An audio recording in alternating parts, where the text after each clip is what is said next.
I'm 16 years old. I'm in my backyard, picking up the few pieces of clothing that I own off the clothesline. For this load of laundry, my mom had carefully hand-washed everything and sewed every hole that she could find. I delicately packed each item in the frayed suitcase that we had probably borrowed from a neighbor. To everyone, this was a regular day in my small community in Jamaica. We lived in a rich environment. Lush green trees, fresh fruits, warm weather, and the most caring and supportive parents that made me feel like I could do anything. Because of that, at nights, while my 5 siblings were asleep in our tiny bedroom, I laid wide awake, dreaming of traveling to some place with endless possibilities. I had big dreams. And in less than 24 hours after packing that suitcase, one of those dreams would become a reality because I was moving to New York City. Yeah, I only had $100, was undocumented, and had no idea where I was going to live. But those were minor details. I was going to change my life and my family's lives. When I got to New York, I started studying the lives of wealthy, successful people, like Sam Walton of Walmart, and reading books like Think and Grow Rich, while creating big, audacious goals for myself. As I became more successful in my amazing career on Wall Street, I also began learning more about money, financial security, and how to ensure that I was protected from life's biggest risks. I was that one person who always had a budget, bought everything that I could on sale, and had an insurance policy to protect every area of my life. Yet, one day, a freak accident would turn my world upside down. It started out as an exciting Saturday morning. I was busy preparing for a second round of interviews for my dream job when my daughter asked me to take her on a quick errand. Not 2 minutes into our drive, and boom, boom, we were violently rear-ended. We thought we were going to die. Obviously, we didn't. But 2 days later, I could not get out of bed. My entire right side was sore, numb, weak, tingling. I couldn't turn my neck to the right, and I could barely raise my right arm. I had gone from the queen of killing it to needing a hand to scratch my ear. Not knowing whether I would be able to work, travel, or do any of the things that I loved ever again, I began to realize how easily the bricks that I had so thoughtfully laid were beginning to fall down. Not only did I have to give up on my dream job, but I also had to give up on having any job. And the almost 12 months emergency fund that I kept was dwindling really fast due to several large unexpected costs, like my daughter's illness, which some months cost us thousands, or racking up large food bills because I could no longer cook. I discovered a sobering reality.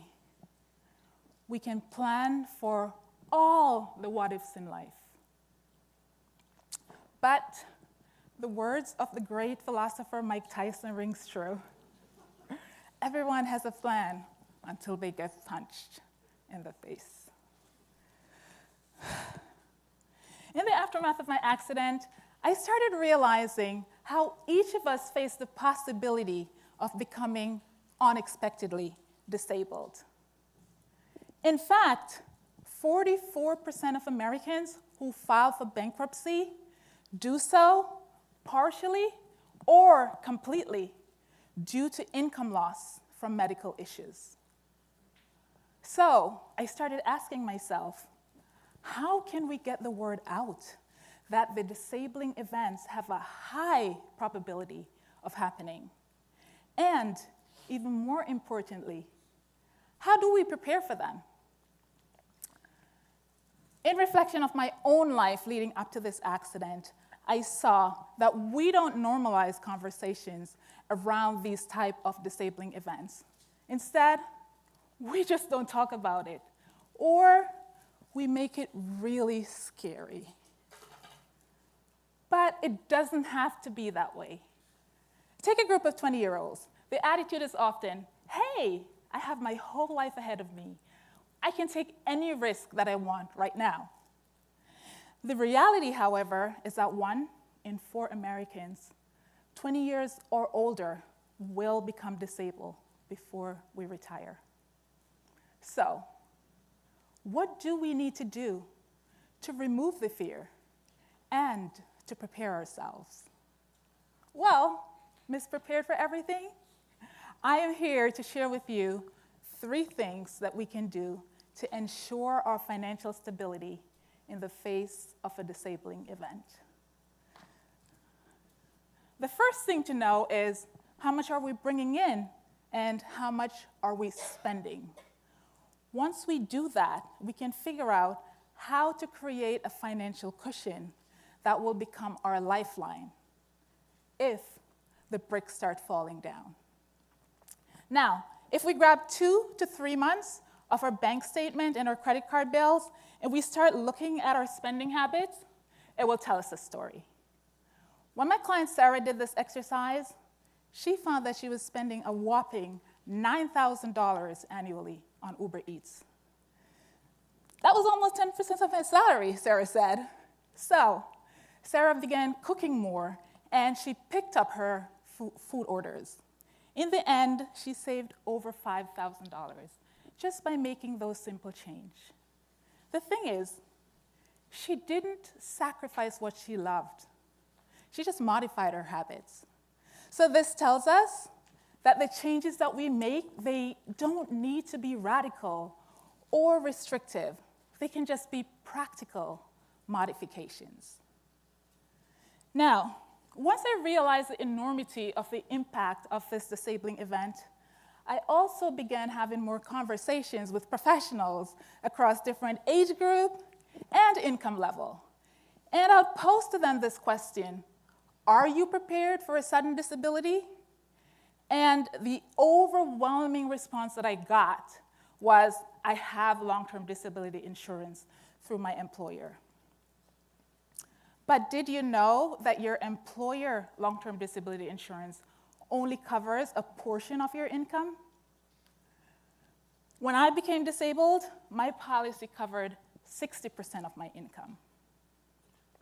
It turns out that is the case for most employer disability policy. And sadly, most employees do not discover this fact until they become disabled. And by then, it's a little too late. Let me tell you about a conversation I had that really hit me hard. It was with a high-level executive. She was making multiple 6 figures.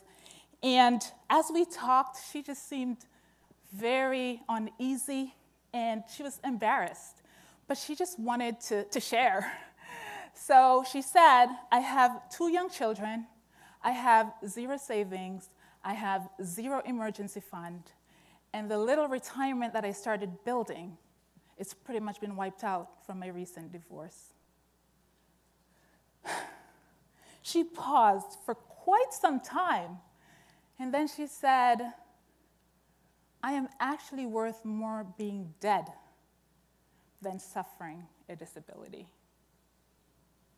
Looking at this woman's profile, I had assumed that she had it all together. But here she was, feeling lost, ashamed, and stuck.